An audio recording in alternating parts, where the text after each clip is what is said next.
ఇక్కడ చూడండి మీరు, సౌత్ ఫస్ట్ లో వచ్చిన కథనాలు, ఇది నమస్తే తెలంగాణలో కూడా వచ్చింది. Centres inaction in Kaleshwaram formula ఈ రేస్, బీజేపీ కాంగ్రెస్ ని బెండి చేసి బీఆర్ఎస్ మీదకి ఉసిగొలిపిందా అని చెప్పి సౌత్ ఫస్ట్ లో రాసి, ఇది రెండు కూడా ఇంచుమించు అక్టోబర్ 30కి ఒకటి వచ్చింది, ఇంకొకటి ఇది నవంబర్ 4కు ఏమో వచ్చింది. ఇది గంభీరమైన ఆరోపణ. మళ్ళీ బీజేపీ దీని మీద ఏం మాట్లాడుతుందో నాకు తెలియదు. సౌత్ పోస్ట్లో వచ్చింది, బీజేపీ లీడర్లు మెల్లగా సైలెంట్గా కాంగ్రెస్ గెలుపు కోసం జూబ్లీ హిల్స్ బైపోల్లా సహకరిస్తుండ్రా. సౌత్ పోస్ట్లో వచ్చిన కథనం, గిరీష్ గారు మాట్లాడతలేడు. దీన్ని నేను విశ్లేషిస్తే ఇప్పుడు దీని మీద మనం ఖచ్చితంగా మాట్లాడదాం. ఈడికి ఆగిపోయిందా అంటే ఈడికి ఆగలే. కాంగ్రెస్ మీద ఇంకొక గంభీరమైన ఆరోపణ ఏంటంటే, మళ్ళీ Telangana BJP BRS campaign poster use చేసింది జూబ్లీ హిల్స్ లా. ఎంత సిగ్గుచేటు అని చెప్పి సౌత్ పోస్ట్ కథనం రాస్తుంది. ఇంకొకటి ఏం రాస్తుంది అంటే, రేవంత్ రెడ్డి గారికి అంతర్గత వివాదాలు మొదలైనయి, సీనియర్లతో పంచాయతీలు మొదలైనయి. మహేష్ కుమార్ గౌడ్కి ఆయనకు, పిసిసి చీఫ్ మహేష్ కుమార్ గౌడ్ గారు ఉన్నారు కదా, ఆయనకు రేవంత్ రెడ్డికి హెడ్ ఆన్ నడుస్తుంది. సేరా సవాసేరా చూసుకుందామని అన్నట్టు అనేవి కథనాలు. కట్ చేసి సీన్ లోపలికి పోతే సౌత్ పోస్ట్ ఏం రాస్తుంది అంటే, ఒక సైలెంట్ నెక్సెస్ నడుస్తుంది రాష్ట్రంలో అని చెప్పి చెప్తారు. అంటే కాంగ్రెస్ ఇంకా బీజేపీ పరస్పరంగా ఏ రకంగా పబ్లిక్ని పావులం చేసేసిర్రు అని చెప్పి ఈ కథనం చెప్తుంది. నేను మాట్లాడతలేను. వాళ్ళు ఏమంటారంటే, ఇద్దరు రైవల్ లాగా బిహేవ్ చేసిర్రు. తెలంగాణ బీజేపీ, మళ్ళీ సెంట్రల్ బీజేపీ కాదు, ఇద్దరు రైవల్ లాగా బిహేవ్ చేసిర్రు, కాకపోతే సీక్రెట్ దోస్తుల లాగా లోపల ఉన్నారు అని చెప్పి మాట్లాడుతారు. ఇవాళ ఈ చర్య వల్ల రేవంత్ రెడ్డి అనే మన ముఖ్యమంత్రి, కాంగ్రెస్ దిగ్గజ నాయకులు, దిగ్గజమే కదా, కాంగ్రెస్ లా ఐసోలేట్ అయిపోయినరు, కార్నర్ పెట్టేసిండ్రు. నిజంగా చెప్పాలంటే ఆయన బలిబక్రా చేసేసిండ్రు కాంగ్రెస్ లా అనేది ఒక వాదన సౌత్ పోస్ట్ ప్రకారం. ఇది బీజేపీ, తెలంగాణ బీజేపీ సైలెంట్గా చూస్తుంది. కాకపోతే సైలెంట్గా ఎందుకున్నారంటే, వాళ్ళు కన్ఫ్యూజన్ స్టేట్లు ఉన్నారట. బీఆర్ఎస్ మెటీరియల్ వాడి ఏం చేస్తున్నారో వాళ్ళకే తెలుస్తలేదు అన్న పరిస్థితిలో వాళ్ళు ఉన్నప్పుడు వాళ్ళు ఏం నరేటివ్లు మాట్లాడతారు అని అనేది సౌత్ పోస్ట్ యొక్క కథనం. తెలంగాణ ఏం చూస్తున్నది అని అంటే, ఈ కొల్యూషన్ ఏందిరా బై బీజేపీది కాంగ్రెస్ది అనేది ఒక క్వశ్చన్. పబ్లిక్ బిలీఫ్ ఏమని ఉన్నది అని అంటే, కాంగ్రెస్ వర్సెస్ బీజేపీ అని ఉన్నది. గ్రౌండ్ రియాలిటీ సౌత్ పోస్ట్ ప్రకారము కాంగ్రెస్ విత్ బీజేపీ అని ఉన్నది. రేవంత్ రెడ్డి గారు కూడా మాట్లాడండి ఇలా పేపర్లలో, అదే కథనాలు చూపిస్తాం మీకు. రేవంత్ రెడ్డి కాంగ్రెస్లో క్రూసైడర్ కాదని అంటలే, మళ్ళీ డౌటే లేదు. కాకపోతే బీజేపీ ప్రకారము గ్రౌండ్ రియాలిటీలు ఇలా ఎట్లయిపోయింది అని అంటే, రేవంత్ రెడ్డి అనే వ్యక్తి పాపం పావు అయిపోయిండు రాష్ట్రంలో. భారతీయ జనతా పార్టీని ఆల్టర్నేటివ్గా చూసిర్రు, వాస్తవమే. అపోజిషన్ రూపంలో చూసిర్రు, వాస్తవం, ఇలా డౌట్ లేదు. కాకపోతే ఇలా మ్యూట్ స్పెక్టేటర్ అయిపోయింది రేవంత్ రెడ్డికి భారతీయ జనతా పార్టీ. సైలెంట్ కోఆర్డినేటర్ అయిపోయిందా అని చెప్పి సౌత్ పోస్ట్ అడుగుతుంది. క్లీన్ ఫైట్ చూస్తుందేమో అపోజిషన్ది అని చెప్పి ప్రజలు ఎక్స్పెక్ట్ చేస్తుంటే, స్క్రిప్టెడ్ పవర్ ట్రేడ్ నడిచిందట. స్క్రిప్టెడ్ ట్రేడ్ నడిచిందట, ఒప్పందాలు అనేది సౌత్ పోస్ట్ యొక్క వాదన. ద క్యాటలిస్ట్ అగర్ కూడా మనం తీసుకొని చూస్తే, ఇలా పేపర్లలో వచ్చిన కథనాలు కూడా, నమస్తే తెలంగాణ, మన దిశ, ఇవన్నీ చూసుకొని చూస్తే, కాళేశ్వరము ఇంకా ఈ ఫార్ములా రేసు ఇవన్నీ ఏవైతే ఉన్నాయి కదా, ఒక సైలెన్స్ కనబడ్డది. రెండు పార్టీలది ఒక సైలెన్స్ కనబడ్డది. Congress CBI probe on Kaleshwaram అని అన్నది, బీజేపీ ఏమో సిబిఐ డిమాండ్ చేసింది వెనకటికి. బట్ ఇలా కాంగ్రెస్ చెప్పిన తర్వాత బీజేపీ సైలెంట్ అయిపోయింది అన్నది. అంటే రేవంత్ రెడ్డి గారు ఏమంటారంటే, బీజేపీ ఇప్పటిదాకా ఎఫ్ఐఆర్ పెట్టలే, ఎంక్వైరీ పెట్టలే, అసలు మాట్లాడతలేదు, సడన్గా మ్యూట్కి వెళ్ళిపోయింది, అట్లెట్లా అని చెప్పి ఎవరు మాట్లాడుతున్నారు? రేవంత్ రెడ్డి మాట్లాడుతున్నారు. ఎవరి మీద మాట్లాడుతున్నారు? బీజేపీ మీద మాట్లాడుతున్నారు. ఏ ఆరోపణల మీద మాట్లాడుతున్నారు? కాళేశ్వరం మీద మాట్లాడుతున్నారు, ఫార్ములా రేస్ మీద మాట్లాడుతున్నారు. ఈ రెండు స్కామ్లు ఎవరి మీద ఉన్నాయి? బీఆర్ఎస్ మీద ఉన్నాయి. బీఆర్ఎస్ మీద ఎవరెవరు మాట్లాడారు?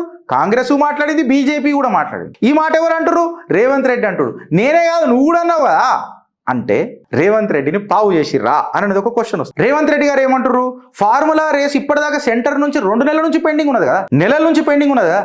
డిఓపిటి స్లోగా వర్క్ చేస్తుంది, ప్రాసిక్యూషన్ క్లియర్ చేస్తలేదు, మేమేమో ఇక్కడ లొల్లి పెడుతున్నాము, మీరేమో ప్రొటెక్ట్ చేస్తున్నారు అని చెప్పి ఇలా రేవంత్ రెడ్డి గంభీరమైన ఆరోపణలు చేస్తున్నారు. రాజకీయ దృష్టిలా ఎట్లయిపోయిందని అంటే, రాజకీయ వర్గాలల్లో పాపం తెలంగాణ ముఖ్యమంత్రి ఒక సింగిల్ వారియర్ అయిపోయిండు. పొలిటికల్ సాక్రిఫైస్ చేయాల్సి వస్తుందేమో అని పాపం ఆయనకు గంభీరమైన ఆరోపణలు వస్తున్నాయి. ఎట్లా అంటే, ఆయన సొంత మినిస్టర్లు ఆయనకు సహకారం తెప్పుతలేరు. పిసిసి చీఫ్ హైదరాబాద్కే మూలలు కొట్టుకొని కూర్చొని ఉన్నాడు, అండర్ పర్ఫామ్ చేస్తున్నాడు అని. సీనియర్ కాంగ్రెస్ లీడర్లు వెనకకేని వెన్నుపోటు ఒలవనిక చూస్తున్నారు రేవంత్ రెడ్డికి అని చెప్పి గంభీరమైన ఆరోపణలు రేవంత్ రెడ్డి గారే మాట్లాడతారు. ఈ ఇన్నర్ పార్టీలో ఏదో స్నైపర్ పెట్టి నన్ను పేల్చే ప్రయత్నం చేస్తున్నారు అని చెప్పి రేవంత్ రెడ్డి గారు గ్రహించిండ్రు అని చెప్పి ఆయన ఐసోలేట్ ఫీల్ అవుతున్నాడట కాంగ్రెస్లోనే. కాంగ్రెస్లోనే ఆయన ఐసోలేట్ ఫీల్ అవుతున్నాడట. ఈ పవర్ ట్రాన్స్ఫర్ నరేటివ్ ఏమైనా మొదలైందా కాంగ్రెస్ లాన్ అని అప్రహెన్షన్స్కి గురవుతున్నాడట సౌత్ పోస్ట్ కథనం ప్రకారం. అయితే ఇంటర్నల్ కాంగ్రెస్ వార్ ఏమైతుంది అంటే పిసిసి చీఫ్ గారికి రేవంత్ రెడ్డి గారికి ఓపెన్ కోల్డ్ వార్ నడుస్తుందట. మహేష్ కుమార్ గౌడ్ గారు పార్టీ హెడ్ క్వార్టర్లో మొన్న రాలే, డిస్ట్రిక్ట్లు టూర్లు చేస్తలేడు, ఇప్పటిదాకా అపాయింట్మెంట్ బోర్డులు కార్పొరేషన్లకు పెద్దగా ఏం మాట్లాడతలేడు, సీఎం క్యాబినెట్ పిక్స్ ఏవైతుంటాయో దాని మీద ఏం పెద్దగా మాట్లాడతలేడు. అంటే రేవంత్ రెడ్డి గారిని ఒక ఫెయిల్యూర్ సీఎం లెక్క ప్రొజెక్ట్ చేసే ప్రయత్నం ఇంటర్నల్గా కాంగ్రెస్లో మొదలైందా అని అనేది ఒక పెద్ద రాజకీయ విశ్లేషణ అయిపోయింది. రాజకీయ నిపుణులు మాట్లాడుకుంటున్నారు. ఈ ఆల్టర్నేటివ్ లీడర్షిప్ సైలెంట్గా సాప కింద నీళ్ళలాగా వాగుతుందా అని అనేది ఒక క్వశ్చన్. క్లాసిక్ కాంగ్రెస్ స్టైల్ ఏందని అంటే ఒక నాయకుడిని లేవట్టి బలిబక్రా చేసి తర్వాత సీఎంని వీక్ చేసి దాని తర్వాత పార్టీని కంట్రోల్ చేసుకోవడమే క్లాసిక్ కాంగ్రెస్ స్టైల్. అప్పుడు ఎవడనొస్తాడు ఇక మధ్యలోకి. అయితే ఈ అండర్ కరెంట్ని మన రేవంత్ అన్న స్మార్ట్ కాబట్టి ముందే పసిగట్టి మళ్ళా బీసీ వర్గాలు ఏం మాట్లాడుతున్నాయంటే మొన్న కొండా సురేఖ గారికి అవమానం జరిగింది పార్టీలో, ఇవాళ పిసిసి చీఫ్ మహేష్ కుమార్ గౌడ్ గారికి పార్టీలో అవమానం జరిగింది.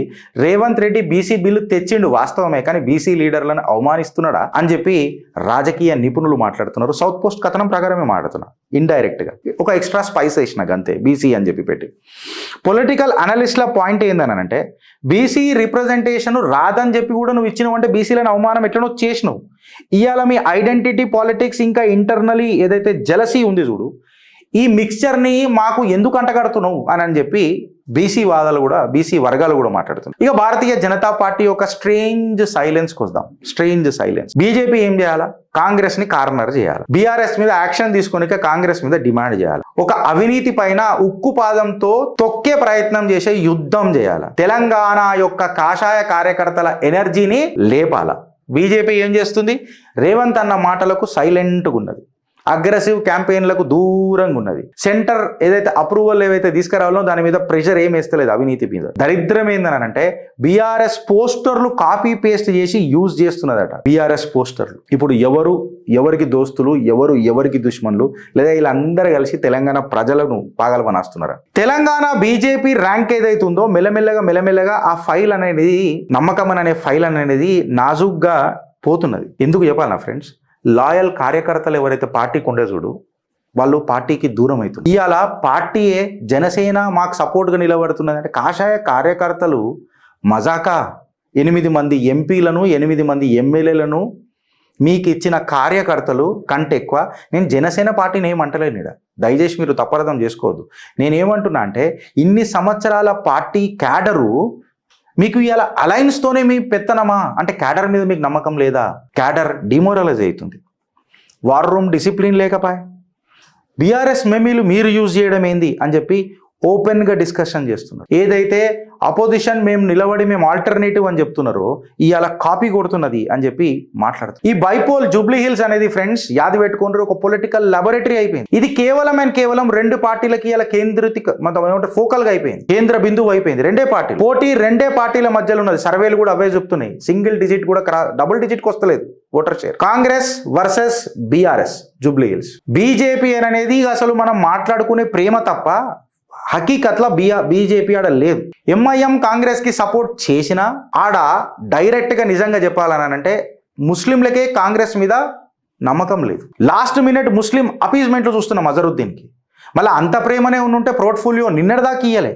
అజరుద్దీన్ ఏఐసిసిలో పోయి మొరబెట్టుకున్నాడట. సో ఇలా ఇది బ్యాటిల్ ఆఫ్ సర్వైవలా లేకపోతే ఐడియాలజీ అయితే పోయింది. ఎందుకంటే ఐడియాలజీ పార్టీ మాది అని చెప్పి బీజేపీ అయితే చెప్పుకుంటే చూడు, ఈడ లేనే లేదు. సో ఇది బ్యాటిల్ ఆఫ్ సర్వైవల్ అయిపోయింది. అది బీజేపీ అయినా, బీఆర్ఎస్ అయినా, కాంగ్రెస్ అయినా. రేవంత్ రెడ్డి గారు కూడా అప్రమత్తంగా ఉన్నారు. గవర్నమెంట్ కొలాప్స్ అయిపోతుంది అని చెప్పి ఫ్రస్ట్రేషన్కి గురై చెత్త మాటలు, చెత్త ఎక్సెట్రా. నాకు ముఖ్యమంత్రి గారు అంటే గౌరవం. రేవంత్ అన్న నాకు గౌరవం లేకపోయినా ఆ పొజిషన్కి గౌరవం. రేవంత్ అన్న మీరంటే నాకు గౌరవం ఎందుకు పోయింది తెలుసా? మన పాకిస్తాన్ అని మీరు అన్నారు కదనే, నేను సీరియస్గా చెప్తున్నా, మీరు ఫైటర్ అనుకున్నా, కాకపోతే ఇట్లాంటి చీప్ పాలిటిక్స్ చేస్తారని ఎప్పుడు అనుకోలేను. ఇలా మీరు ముఖ్యమంత్రి పదవులు ఉన్నా లేకపోయినా తెలంగాణకి ఏం పెద్ద ఫరక్ పడదే. దేశ సైన్యాన్ని అవమానించిన వ్యక్తి నాకు ముఖ్యమంత్రి కాలేడే సీరియస్గా. ఇలా బీజేపీ ఎట్లున్నదంటే యూజ్ అండ్ డిస్టర్బ్డ్ స్ట్రాటజీ వాడుతున్నది. రేవంత్ అన్నను వాడుకొని, రేవంత్ అన్నను ఉపయోగించుకొని డిస్టర్బ్ చేసి, డైవర్ట్ చేసి, డిస్టార్ట్ చేసి పడేసింది. అంటే తెలంగాణ బీజేపీ నిజంగా చెప్పాలంటే ఒక ఎత్తుగడేసింది కరెక్ట్గా చెప్పాలనంటే. అది నేను పాజిటివ్ చెప్తున్నా బీజేపీకి. క్యాలిక్యులేటెడ్ సైలెన్స్ పెట్టి రేవంత్ అన్న రాజకీయ చరిత్రను ఖతం చేసేసింది. పాపం రేవంత్ అన్న ఈ ప్లేబుక్లో పావు అయిపోయింది. ఫ్యాక్షనల్ స్ప్లిట్ అయిపోయింది కాంగ్రెస్లో. అపోనెంట్ని దోస్తానా చేసి ఖతం చేసేసుడు అని అంటే తెలంగాణ బీజేపీతో నేర్చుకోవాలి.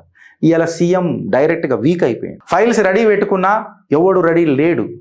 కరెక్ట్గా చెప్పాలనంటే తెలంగాణలో ఏం స్ట్రైక్ అయింది రానంటే అందరూ ఖామూష్గా కూర్చొని ఉన్నారు. సైలెంట్ స్ట్రాటజీ నడిచింది. ఇవాళ కాంగ్రెస్ డ్రిఫ్ట్ అవుతుంది, డైవర్ట్ అవుతుంది. భారతీయ జనతా పార్టీ డైరెక్షన్ లెస్ అవుతుంది. ఇవాళ కాంగ్రెస్ డివైడ్ అయిపోయింది. భారతీయ జనతా పార్టీ డిజార్గనైజ్డ్ అయిపోయింది, డిజోరియంటెడ్ అయిపోయింది.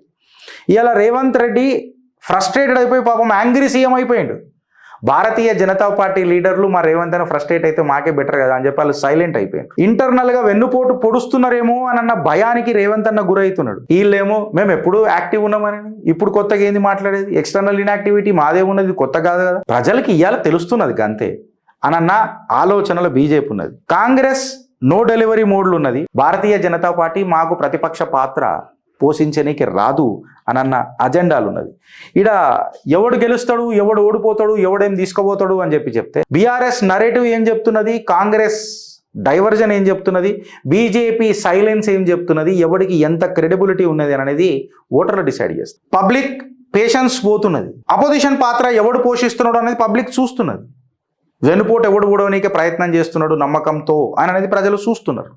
ఇక దీని తర్వాత రేవంత్ రెడ్డి గారు ఖచ్చితంగా ఇంకా అగ్రెసివ్గా అవుతాడు. బీఆర్ఎస్ ఇంకా బీజేపీ మీద ఆయన రాజకీయ చతురతతో, చాణక్యంతో గట్టిగా దీన్ని, ఎందుకంటే ఎవరైనా తన సర్వైవల్కి వస్తూ ఊకోరు కాబట్టి కాంగ్రెస్ హైకమాండ్ కూడా దీన్ని గట్టిగా చూస్తున్నది. బీజేపీ ఇంటర్నల్ లీడర్షిప్ కూడా దీని మీద గట్టిగా ఆలోచిస్తుంది. జూబ్లీ హిల్స్ తర్వాత బీఆర్ఎస్ రిఫరెండం అవుతుందా లేకపోతే రిజెక్ట్ అవుతుందా అనేది కూడా ఈ ఎలక్షన్ చూపుతుంది. జూబ్లీ హిల్స్ అనేది ఒక ఐడియాలజికల్ రిఫరెండం అవుతుంది ఫ్రెండ్స్. ఇవాళ పవర్ అనేది తెలంగాణలో పర్మనెంట్ కాదు. పర్సెప్షన్ అనేది 100%గా రియాలిటీ కాదు. పాలిటిక్స్ నిశ్శబ్దాన్ని ఎక్కువ రోజులు ఆపలేవు, ఇది గుర్తుపెట్టుకోవాలి. మీ ప్రైవేటు దోస్తానా పబ్లిక్ కొట్లాట ఎక్కువ రోజులు ఉండయి, ప్రజల ముంగటికి వస్తాయి. ఇవాళ బీఆర్ఎస్ వెయిట్స్ ఆగుతున్నది, కాంగ్రెస్ ఆలోచిస్తున్నది. సరే ఇట్లా మాట్లాడదాం. ఇవాళ బీఆర్ఎస్ వెయిట్ ఆగుతున్నది, కాంగ్రెస్ బ్లీడ్ అవుతున్నది, ఓటర్ ఆలోచిస్తున్నాడు. భారతీయ జనతా పార్టీయే ఆచరణకు దిగుతుందా అని చెప్పి తన క్యాడర్నే ప్రశ్నిస్తున్నది, క్యాడర్నే అవమానిస్తున్నది. గిరీష్, నీ అభిప్రాయం ఏంది, నువ్వెవరికి ఓటు వేయమంటావని అంటే అది నా అభిప్రాయం అవుతుంది. నేను నా అభిప్రాయం ఎందుకు చెప్తా? ఇప్పుడు నేను చెప్పిన అనుకో మళ్ళీ నువ్వు ఎంత వత్తాసు తీసుకున్నావురా అని చెప్తారు. నేను ఉన్నది ఉన్నట్టు డాట్స్ కనెక్ట్ చేసి పేపర్లలో వచ్చిన కథనాలు ప్రజెంట్ చేసిన, దానికి విశ్లేషించిన. నిర్ణయం మీది. మన తెలంగాణలో ఆలోచిద్దామా లేదా అనుభవిద్దామా, ఆ నిర్ణయం మనది. ఇంకొక బస్సు సంఘటన జరగకుండా మనమందరం సురక్షితంగా ప్రయాణించాలనంటే ఆ ప్రయాణంలో మీరు కూడా భాగస్వాములు. బాధ్యత మీది, బరువు కాదు అని తెలుసుకున్న నాడే భాగ్యనగర భాగ్యరేఖలు మారుతాయి. భారత్ మాతాకి జై.